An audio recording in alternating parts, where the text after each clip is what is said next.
Students, previous board के अंदर हम करंट को मेजर कर चुके हैं और वोल्टेज को। अब हम इनकी ग्राफिकली रिप्रेजेंटेशन देखेंगे। इनको ग्राफिकली फेजर डायग्राम से देखना है और साथ ही साथ वेक्टर डायग्राम को भी हम ड्रा करेंगे। मैथमेटिकली रिजल्ट हमें ये मिल रहा था कि करंट जो है वो लीड कर रही है π/2 रेडियन से या बाय फेज 90 डिग्रीज। रेडियन में नहीं या डिग्रीज में नहीं, दोनों में कोई फर्क नहीं पड़ता। अब जरा नेक्स्ट पॉइंट पे देखें कि अगर मैं इसको मैथमेटिकल बात को टोटली एक्सप्लेन करना चाहूं, किस तरह से एक्सप्लेन कर सकता हूं। Hence the current at any instant T, किसी भी टी पे हम देख रहे हैं, यहां से वेव्स दो ली हुई हैं, अभी आपको पहले भी मैं बता चुका हूं। तो एट टी जीरो का मतलब यहां पे O से मुराद है कि पॉइंट O पे टी क्या होगा, आपके पास जीरो होगा। ये पॉइंट ले रहा हूं मैं। इस पॉइंट पे अगर आप देखें तो टी जीरो है और रेड कलर की वेव जो आपके पास चार्ज Q है वो भी क्या है, जीरो है। इस सूरत में the slope is maximum, hence current is also maximum. Current को देखें, ये आपके पास करंट दी हुई है, किस कलर में है, ग्रीन में। करंट का स्लोप यूं देखें, ढलान को, इस स्लोप को देखें तो ये स्लोप आपके पास मैक्सिमम स्लोप आता है। इस सूरत में मैक्सिमम स्लोप से मुराद O पॉइंट पे देखें तो ये आपके पास मैक्सिमम पीक पे पड़ी है। इस पॉइंट पे देखते हैं तो आपके पास T जीरो है, Q भी जीरो है, लेकिन चार्ज इसके अंदर क्या मौजूद नहीं है, लेकिन करंट फ्लो कर रही है। इसका क्या मतलब कि इस सूरत में आपके पास जो कैपेसिटर है वो क्या हो रहा है, डिस्चार्ज हो रहा है। नेक्स्ट पॉइंट पे हम जाएंगे, फ्रॉम O टू A। मैं O से A की तरफ जा रहा हूं। O से A की तरफ जब हम जाएंगे तो इस सूरत में हमारे पास क्या होगा, तो जरा पॉइंट को देखते हैं। Slope decreases to zero, so current I is also zero. Slope maximum था, इस जगह पे आ गया, यहां से यहां पे एक्स एक्सिस पे आ गया स्लोप करंट का, यहां पे 0 डिग्री बन गया, तो करंट आपके पास कितनी हो जाएगी, जीरो। तो आपके पास नेक्स्ट पॉइंट पे क्या होगा, A से B। अब A से B की तरफ आए तो आपके पास जो ग्रीन वेव है N से R तक बन रही है। ये वेव नेगेटिवली, इसका स्लोप क्या है, इंक्रीज हो रहा है। अगर नेगेटिवली इंक्रीज हो रहा है तो करंट भी आपके पास नेगेटिव होगी। अगर इस पूरे कर्व को मैं देखूं, ग्रीन कर्व को, PNRST, इस पूरे कर्व में को अगर मैं देखूं तो ये मुझे करंट की क्या दे रही है, रिप्रेजेंटेशन दे रही है। तो इस सूरत में मुझे ये बात पता चलती है कि पूरे कर्व में हर पॉइंट पे करंट जो है वो वेरी कर रही है, किसके साथ, विद वोल्टेज, लेकिन बाय फेज लीडिंग, और ये फेज को लीड कर रही है π/2। अगर करंट मैक्सिमम है तो वोल्टेज जीरो है और चार्ज भी जीरो है। अगर चार्ज जीरो है, इसका मतलब क्या है कि इस सूरत में आपके पास जो कैपेसिटर है वो आपके पास डिस्चार्ज हो रहा है, और जहां पे चार्ज मैक्सिमम है वहां पे कैपेसिटर आपके पास डिस्चार्ज हो रहा होगा। पावर के में देखें तो यहां पे आप दोनों फैक्टर्स को देख सकते हैं। पावर में हम पावर को नेक्स्ट फिगर में ड्रा कर लेते हैं कि पावर के लिए हमारे पास फिगर क्या बनती है। तो पावर डेसिपेशन को भी हम आगे देख सकते हैं कि इसमें पावर क्या होगी, तो इसमें रिजल्टेंट पावर हमारे पास जीरो होगी। तो पॉइंट को आगे हम स्टडी बाद में कर लेते हैं। पावर को, the phase of current is π/2 radian और 90 डिग्री एट O पॉइंट पे करंट को देखें, करंट किस पे है, 90 डिग्री पे है। करंट इस तरह से है 90 डिग्री पे, लेकिन इस पॉइंट पे वोल्टेज किधर है, 0 डिग्री पे, अलोंग एक्स एक्सिस, वो अलोंग वाई एक्सिस। डायग्राम आपके पास वेक्टर डायग्राम इस तरह का। तो ये सिर्फ एक पॉइंट की, लेकिन हम हर पॉइंट पे देख लेते हैं। अगर हमारे पास हर पॉइंट पे करंट लीडिंग है, इसका ये मतलब कि हमारे पास इसका फेज हमेशा कांस्टेंट ही होता है। अगर लीडिंग है तो लीडिंग से हमें यही डायग्राम आनी चाहिए हर पॉइंट के लिए, हम आगे देखेंगे। Similarly at A the phase of current is pi radian. Point A को देखें, करंट को देखें तो पाई रेडियन पे है, इस पॉइंट पे आ गई तो पाई आपके पास कितने डिग्री होगा, 180 डिग्री। पाई रेडियन पे है करंट, लेकिन वोल्टेज आपके पास पाई बाय 2 रेडियन पे है। मीन जे के करंट 180 डिग्री पे है, जबकि वोल्टेज आपके पास जो वैल्यू आ रही है वो 90 डिग्री। वोल्टेज 90, ये पाई बाय 2, ये आपके पास पाई, इसका ये मतलब हो गया कि इस पॉइंट पे भी डिफरेंस निकालो तो पाई बाय 2। इसी तरह मैं ये बात कर सकता हूं, so at each point the difference between current and voltage is pi by 2। मेरे पास हर पॉइंट पे जो डिफरेंस आएगा वो 1 बाय पाई बाय 2 का आएगा। दस current lead the voltage by pi by 2 radian. इसका ये मतलब कि हर पॉइंट पे करंट फिर लीड कर रही है पाई बाय 2 रेडियन से। तो हमारे पास वेक्टर डायग्राम इसकी ये आएगी, ये आपके पास क्या कहलाती है, वेक्टर डायग्राम। वेक्टर डायग्राम आ गई इसकी।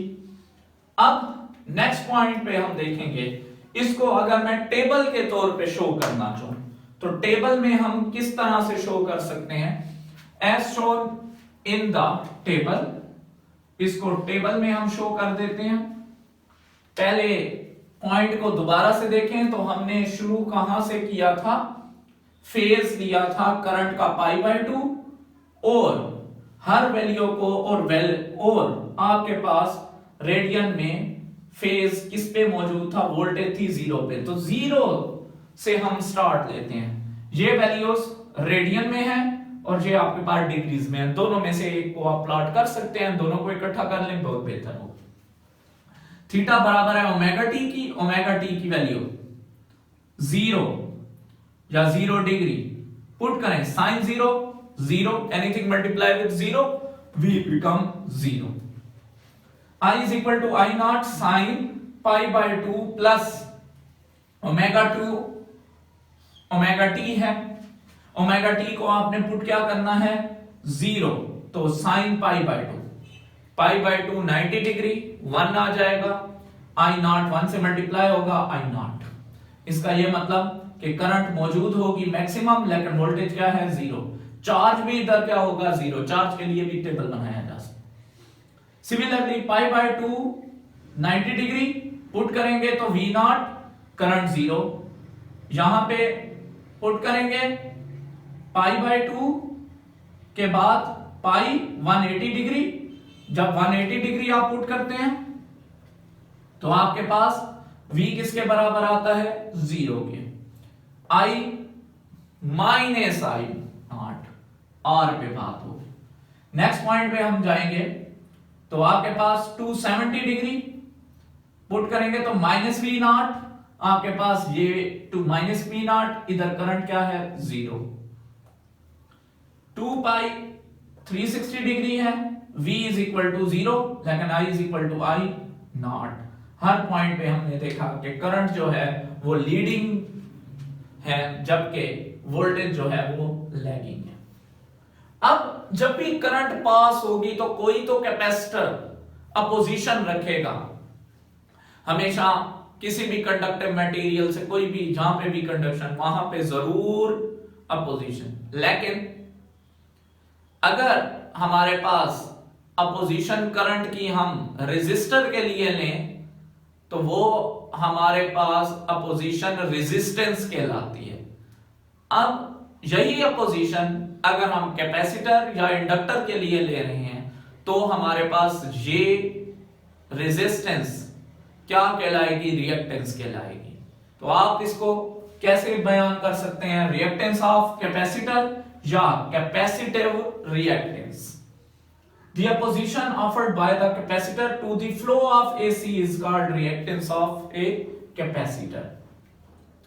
जो कैपेसिटर AC को अपोज करेगा, जितनी अपोजिशन उसकी होगी वो अपोजिशन क्या कहलाएगी आपके पास, कैपेसिटर की रिएक्टेंस कहलाएगी। रिएक्टेंस, अब यहां पे आपके पास ओम्स लॉ अप्लाई किया हुआ है। कैसे? I बराबर था V ओवर R, अपोजिशन आपके पास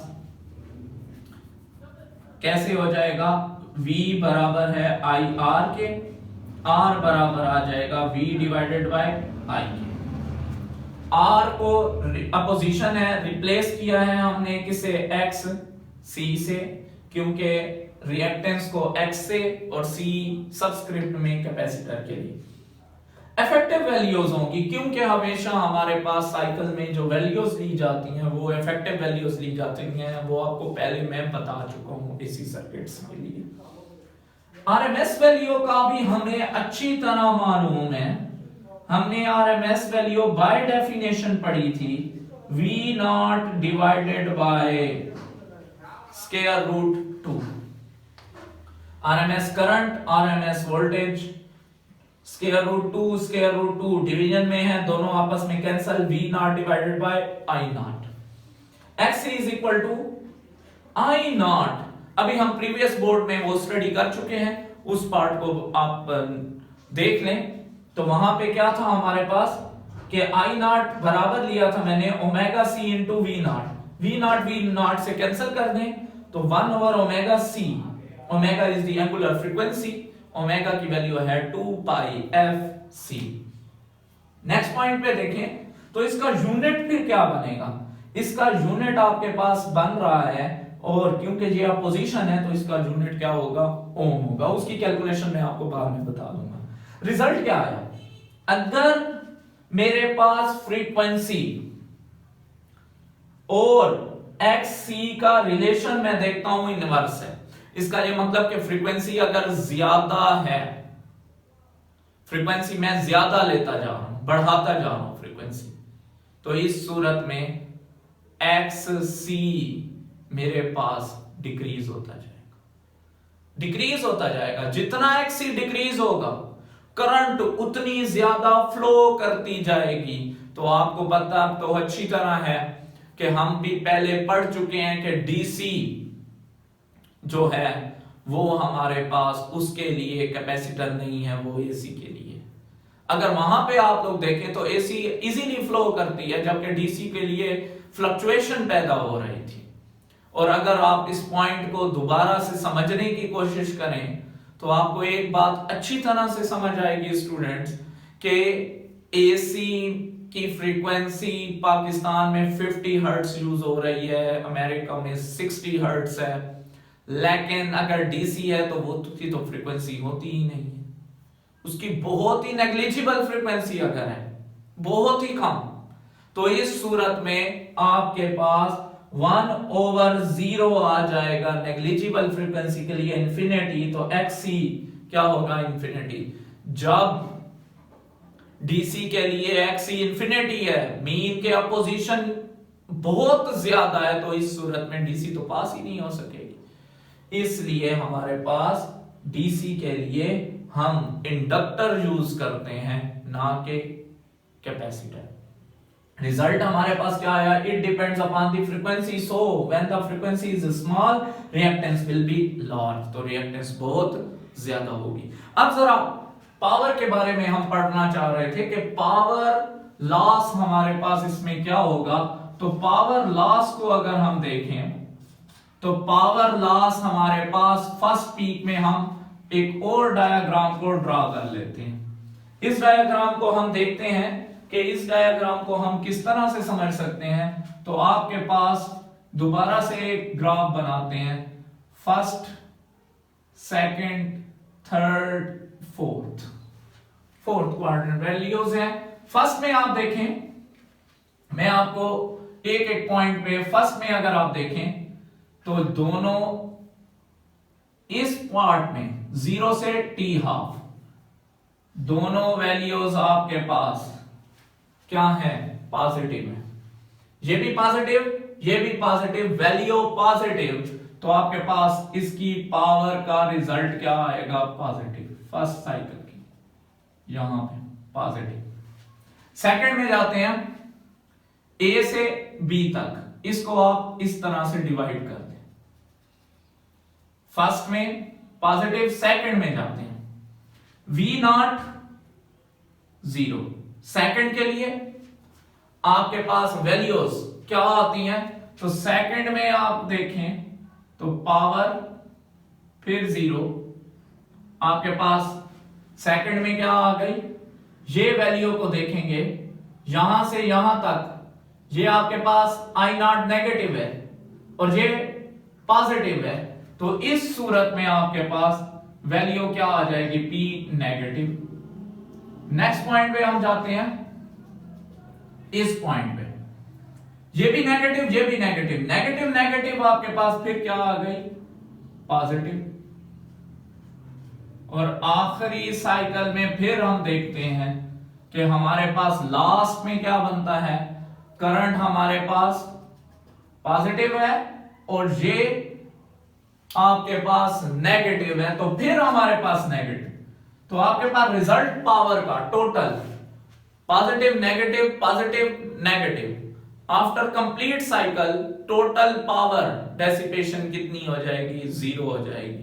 तो power loss is equal to 0। ये सिर्फ आइडियलिस्टिक केस है, जबकि आइडियलिस्टिक केस जो है वो हम सिर्फ कंसीडर करते हैं समझने के लिए। तो पावर को देखते हैं, the power from first quadrant is positive, second is negative, third is again positive, and fourth is again negative. So the total or net power dissipation is 0। तो ये आपके पास इसका पावर डेसिपेशन थी, पावर लॉस था। तो next topic के लिए इंशाल्लाह हमने इसको बड़ी अच्छे तरीके से समझ लिया है।